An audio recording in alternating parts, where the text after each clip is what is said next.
Olá, meus caros leitores, sejam muito bem-vindos a mais um encontro nosso do Estude com o Autor, projeto idealizado pela editora Juspodium. A cada semana estamos aqui, sempre às terças-feiras, às 12 horas, para podermos conversar sobre um capítulo do nosso Manual de Direito Constitucional. E nesta semana enfrentaremos juntos o capítulo 13, é a nossa 14ª semana juntos, lembrando que o capítulo 10 eu fracionei em 2 semanas para poder dar conta dos 2 assuntos, que estão trabalhados e estruturados naquele mesmo capítulo.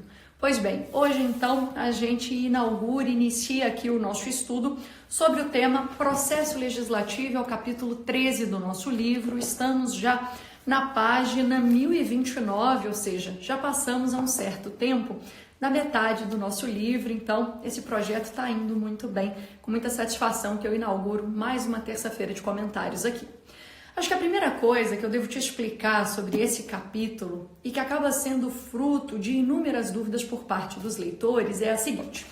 Aqui nós estudamos o processo legislativo, ou seja, os atos que devem ser praticados de modo pré-ordenado para termos então a feitura, a elaboração das chamadas espécies normativas primárias que estão descritas no artigo 59 da nossa Constituição e são assim chamadas porque retiram seu fundamento de validade diretamente do texto constitucional. Essas espécies normativas primárias são as seguintes: as emendas constitucionais, as leis complementares, ordinárias, delegadas. Temos também as medidas provisórias, os decretos legislativos e as resoluções. Chama a atenção a circunstância de o processo legislativo das emendas constitucionais não ter sido trabalhado aqui, neste capítulo 13. Inclusive, vez ou outra, tem algum leitor que me indaga nesse sentido, mas não há explicação da formatação de uma PEC no capítulo referente ao processo legislativo? E eu digo não, este assunto já foi estudado previamente, lá no capítulo 2.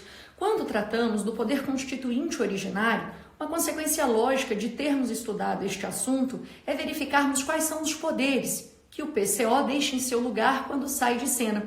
E aí começamos então o nosso trabalho de estruturação dos poderes derivados.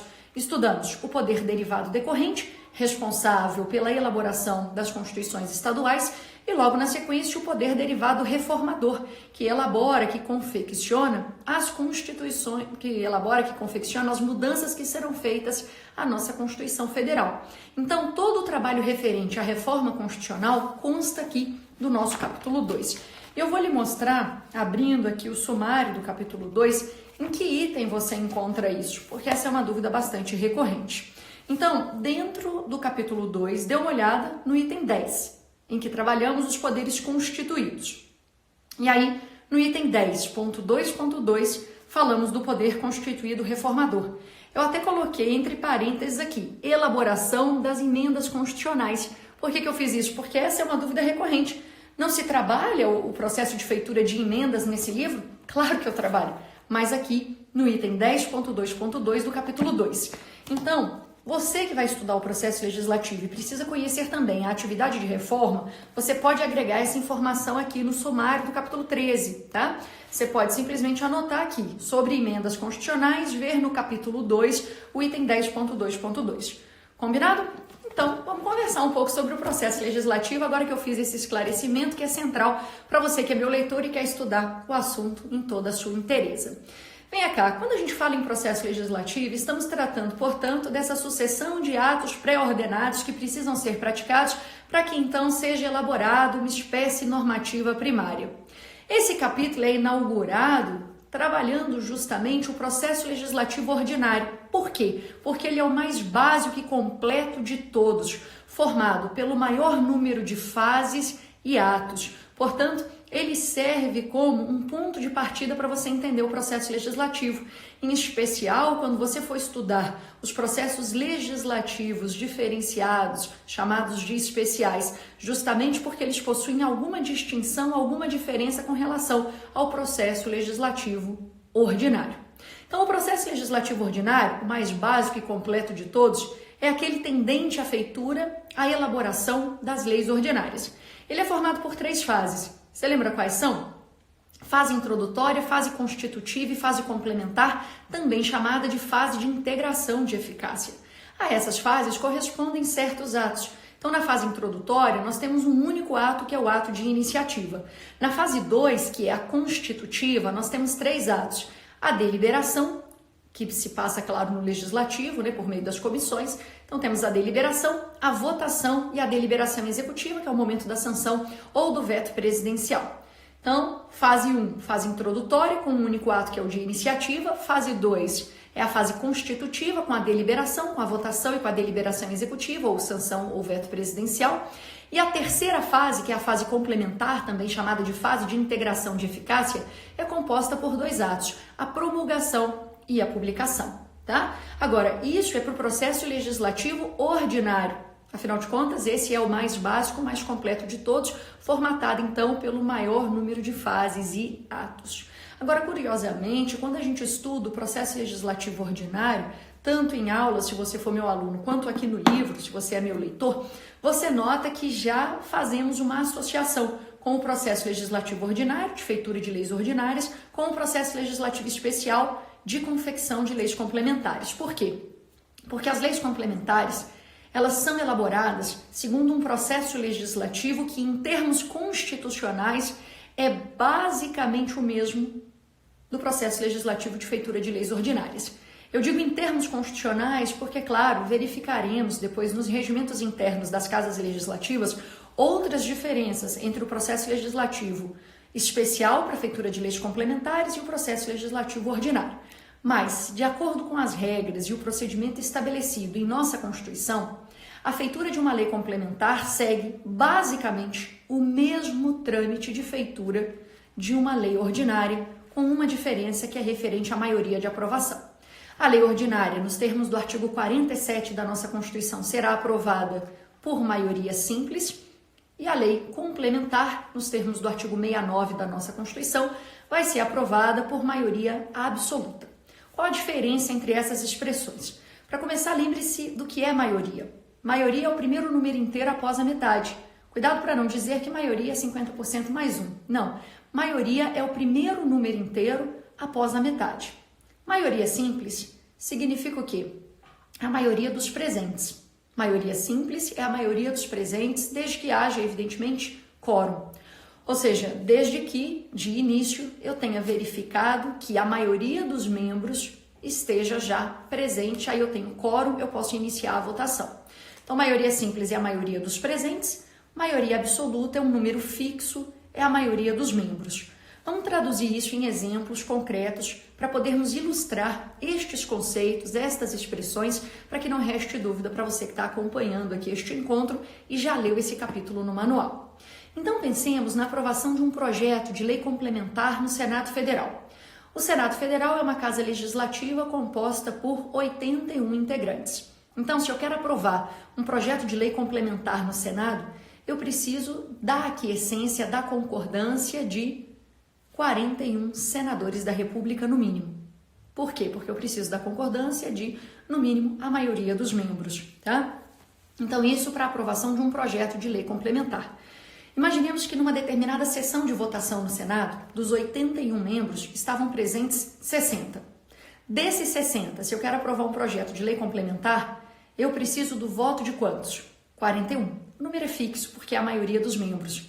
Se em uma outra sessão no Senado Federal estão presentes 50 senadores, veja que eu sempre estou colocando uma sessão que tem quórum, né? Pois bem, dos 81, 50 estão presentes. Se eu quero aprovar um projeto de lei complementar, eu preciso então da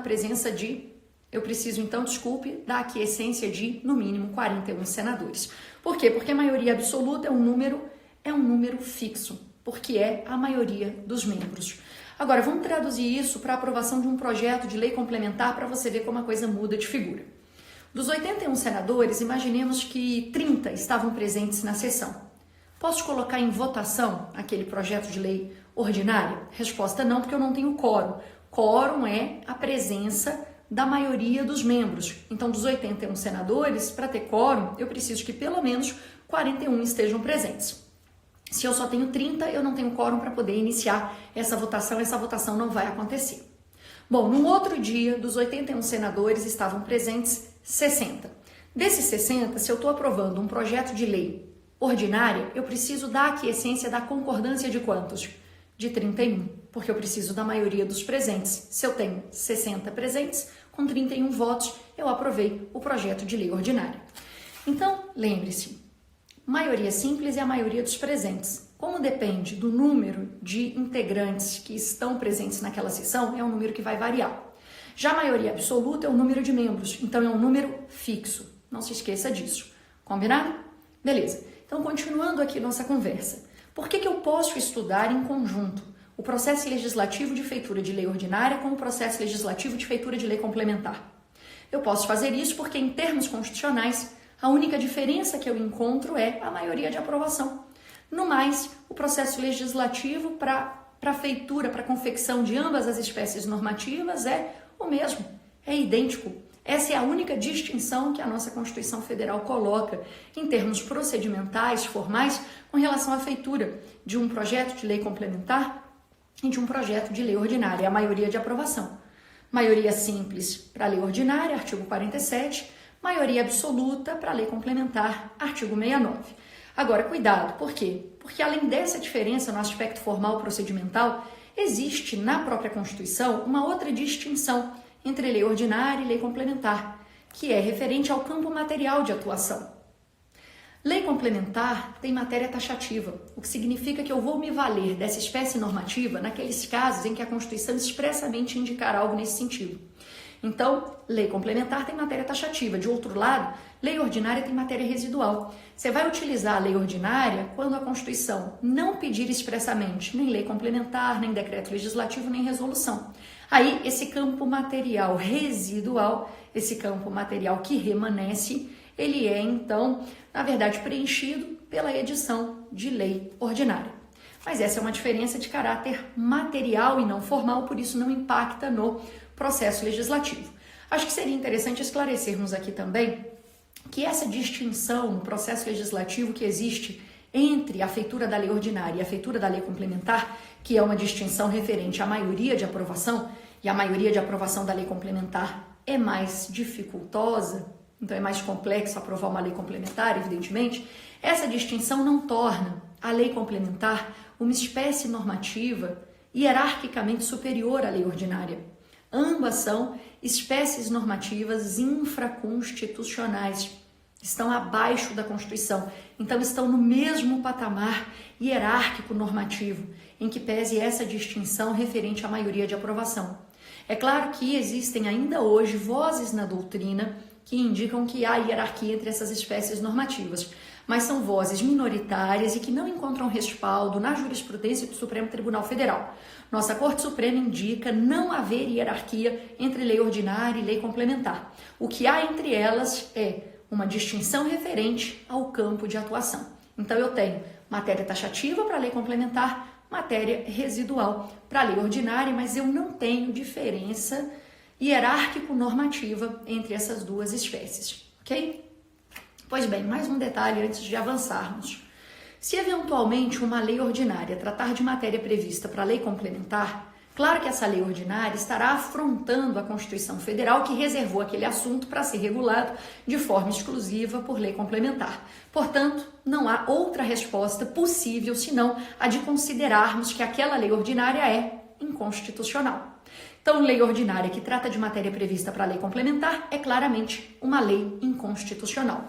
Só tome cuidado porque o contrário não é verdadeiro. Se por acaso uma lei complementar tratar de matéria prevista para a lei ordinária, essa lei complementar será considerada uma lei complementar constitucional. Ela tratou de matéria prevista para a lei ordinária, mas seria um exagero desmedido, um formalismo absurdo e desnecessário considerarmos aquela lei complementar inconstitucional. Por quê?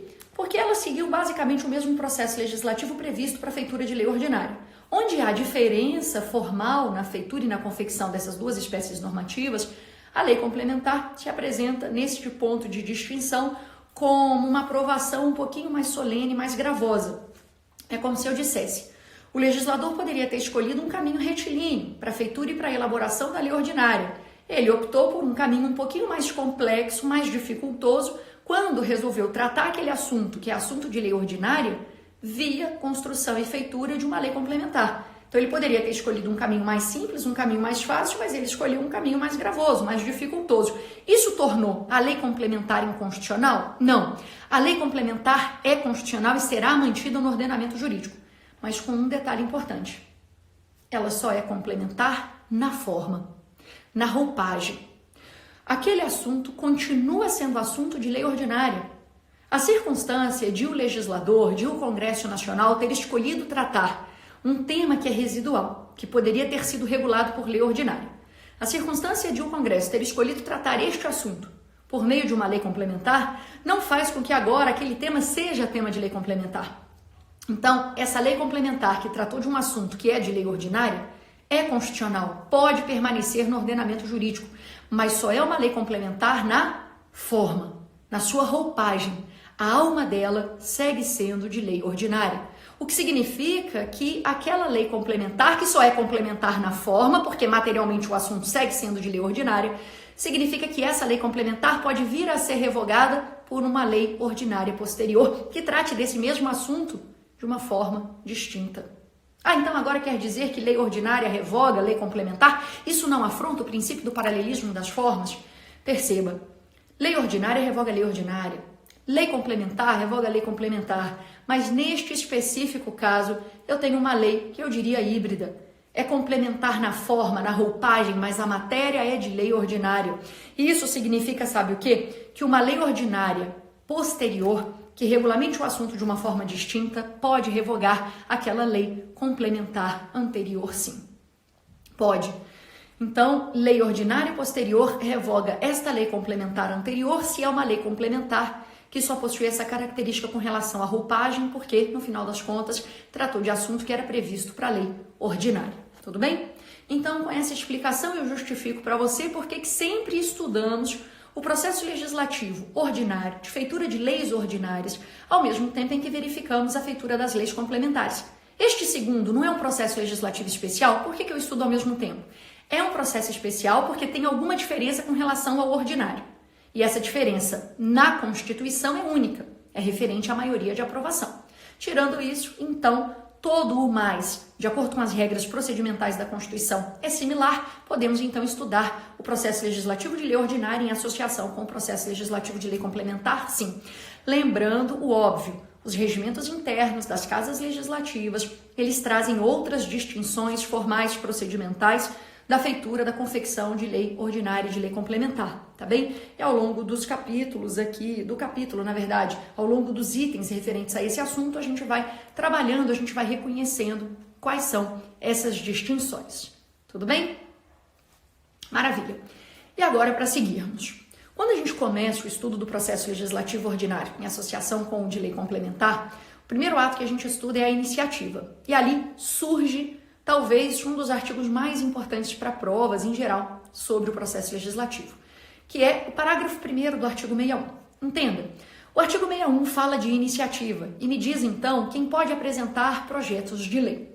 Lendo o artigo 61, você nota de pronto que existe iniciativa parlamentar e extraparlamentar, ou seja, não são só os congressistas que podem apresentar projetos de lei. Existe a iniciativa extraparlamentar. O presidente apresenta projetos de lei. Nós, os cidadãos, também o STF, também o PGR, também os tribunais superiores, todos são detentores, então, de iniciativa. Mas algo que o caput do artigo 61 não lhe explica e que eu trago aqui no livro e que deriva de uma interpretação global e sistêmica da Constituição é a circunstância de alguns dos legitimados que estão ali no artigo 61 serem tão somente detentores de uma iniciativa reservada, o que significa que eles só podem apresentar projetos de lei sobre temas que já estão previamente delineados no texto constitucional.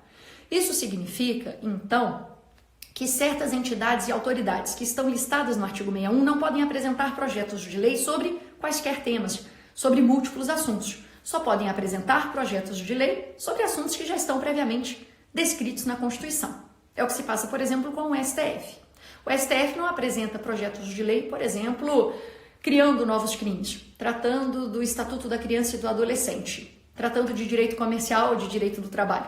O STF apresenta projetos de lei sobre temas previamente delineados na nossa Constituição. Quais são esses assuntos? Bom, você verifica no 96, inciso 2, mas eu vou comentar aqui o 93. Repare lendo o artigo 93 que a iniciativa privativa do STF é apresentar o projeto de lei complementar que vai estruturar, né, que vai representar a lei orgânica da magistratura. Hoje nós usamos como lei orgânica da magistratura uma que é de, salvo engano, 79, anterior à Constituição. Porque desde que a Constituição foi promulgada e publicada, essa iniciativa para apresentar esse novo projeto de lei complementar é reservada ao Supremo e o Supremo nunca a exerceu. Então não temos ainda a lei orgânica da magistratura pós-Constituição de 88, por isso recepcionamos a anterior e aqui até hoje é então utilizada. Tá? Continuando. Pois bem, algumas autoridades e entidades que estão no 61 têm iniciativa desse tipo, que é uma iniciativa reservada. É o caso do STF, é o caso dos tribunais superiores, é o caso do PGR. Eles não apresentam projetos de lei sobre todos os assuntos, porque eles têm iniciativa reservada. Verifique os artigos 93, 96, inciso 2 e 128, parágrafo 5º, que eles vão lhe dar essa noção de iniciativa, então, reservada. Os demais que estão listados ali no artigo 61 possuem a chamada iniciativa geral. Podem apresentar projetos de lei sobre temas múltiplos, sobre assuntos indeterminados, desde que, é claro, não esbarrem na iniciativa privativa de outras entidades ou órgãos. Quem tem essa iniciativa geral? As mesas e os membros e, claro, as comissões, para começar. Membros e comissões da Câmara, do Senado, do Congresso, o presidente da República e os cidadãos. Eles podem apresentar projetos de lei sobre temas múltiplos, sobre assuntos indeterminados. Tá bem? Então essa é uma distinção que o artigo 61 deveria fazer, não faz de forma expressa e que é extraída de uma interpretação sistêmica, de uma interpretação global da nossa Constituição.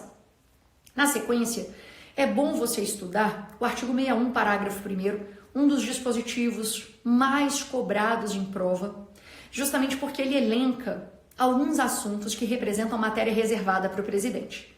O presidente da República tem iniciativa geral. Ele pode apresentar projetos de lei sobre múltiplos assuntos, desde que, evidentemente, ele não viole a iniciativa reservada que foi prevista na Constituição para outras autoridades ou entidades.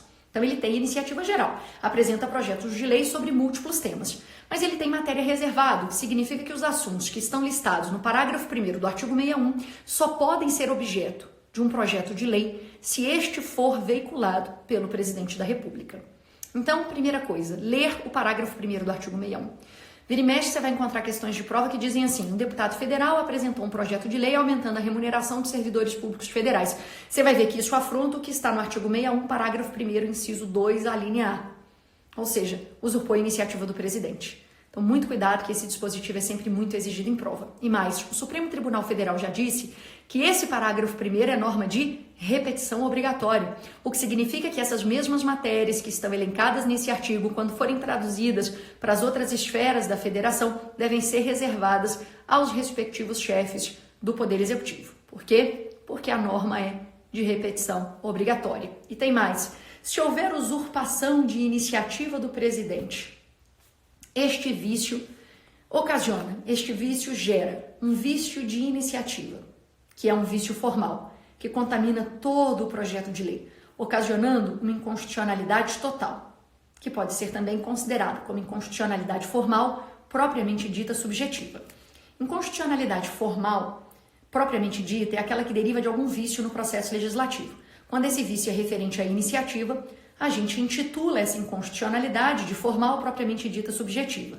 Se o vício que apareceu no processo legislativo disser respeito a algum outro ato que não a iniciativa, e além da iniciativa temos outros 5 atos para serem aqui mal produzidos, mal edificados, então aí teríamos um vício formal que chamaríamos de inconstitucionalidade formal propriamente dita objetiva, porque o vício atinge algum outro ato do processo legislativo que não a iniciativa, tá bem? E aí é tão interessante porque se você tem esse vício de iniciativa, esse vício não pode ser corrigido, não pode ser convalidado, segundo a doutrina majoritária e, claro, a posição do Supremo Tribunal Federal. E esse vício não pode ser corrigido, não vai ser convalidado, porque, aprenda uma coisa, não se pode transacionar com uma norma constitucional. A Constituição não representa um conjunto de meras recomendações ou conselhos. A Constituição tem força normativa, seus dispositivos são de observância obrigatória, são cogentes, o que significa que eles precisam ser necessariamente obedecidos. Não se pode transacionar com um dispositivo constitucional.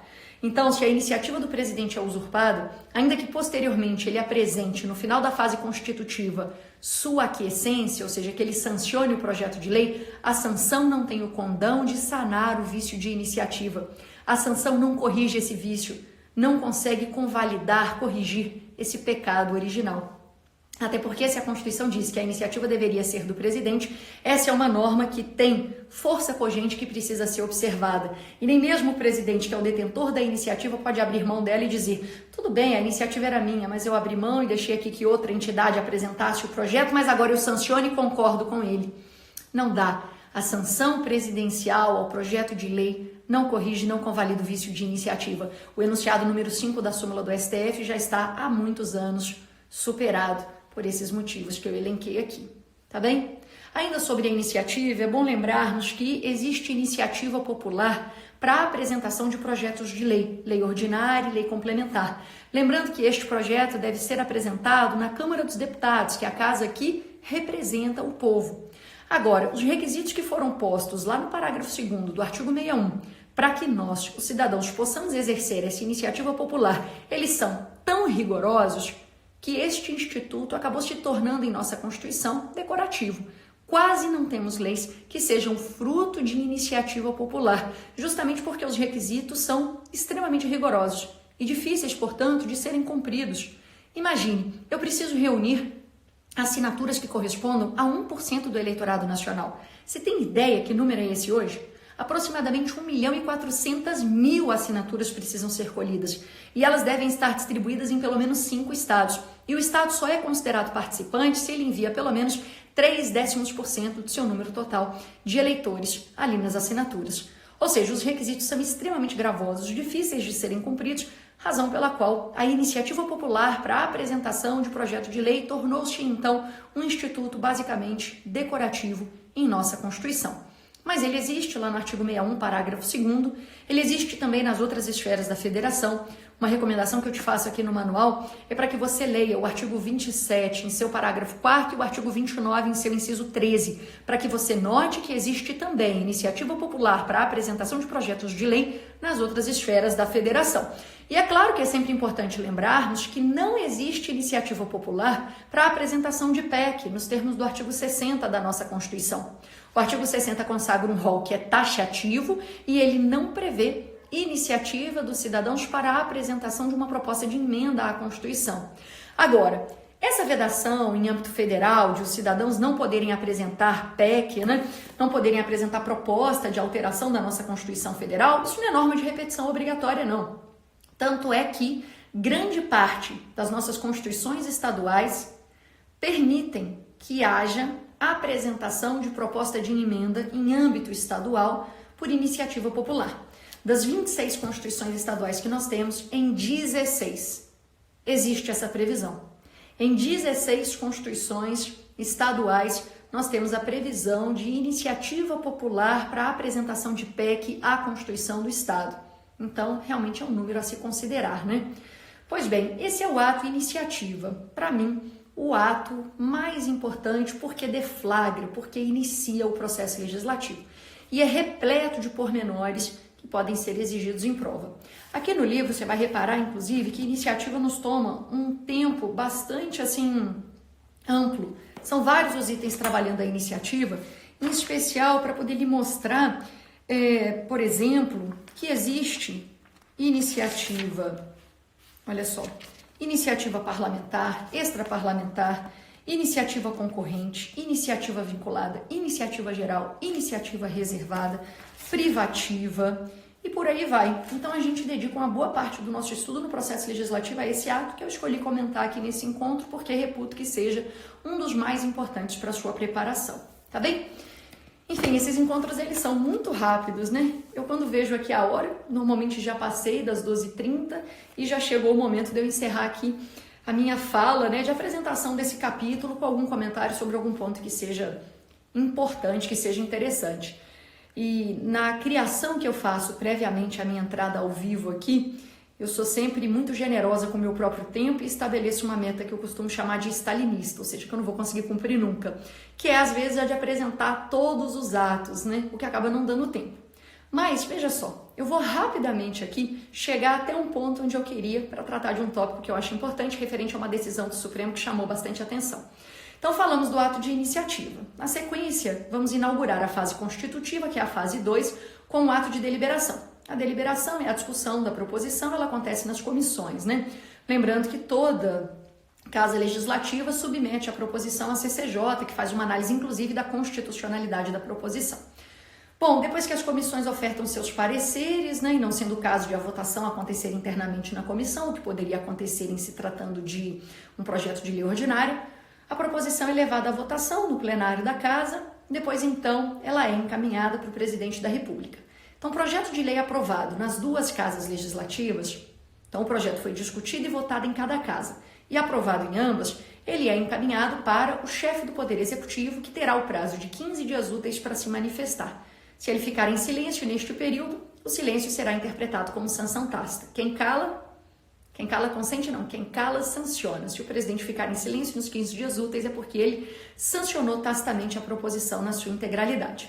Mas pensemos na circunstância de o presidente vetar o projeto de lei. O veto deve ser sempre expresso, né? O veto pode ser baseado na inconstitucionalidade da proposição, quando temos então o veto jurídico, ou o veto se baseia na contrariedade do projeto ao interesse público, quando temos então o veto político. De toda forma, assim que o presidente vetar, abre-se o prazo de 48 horas para ele comunicar ao presidente do Senado Federal os motivos do veto, porque o veto tem que ser sempre motivado. Lembrando ainda que o veto é sempre supressivo, nunca aditivo. O presidente só retira alguma coisa do projeto de lei. E o veto é irretratável, depois que ele se aperfeiçoou, o presidente não pode voltar atrás, né? Agora, o veto também não é definitivo. O veto não é absoluto. Ou seja, o veto pode ser rejeitado, pode ser derrubado pelas casas legislativas em sessão conjunta. E aí eu chego numa circunstância que é interessante. Eu sempre expliquei essa característica do veto em sala, né? Olha, o veto não é definitivo, não é a última palavra sobre o assunto. O presidente veta, mas o veto pode ser vencido, pode ser derrubado pelas casas legislativas em sessão conjunta. Sempre expliquei isso, mas ao mesmo tempo sempre disse aos alunos que essa análise do veto não acontecia há muitos anos. Para você ter uma ideia, o Congresso Nacional ficou aproximadamente 13 anos sem apreciar um veto presidencial. Então, na prática, né, o veto acabava sendo definitivo, acabava sendo absoluto, porque o Congresso simplesmente não apreciava o veto presidencial à proposição. Foram mais de 10 anos sem analisar nenhum veto.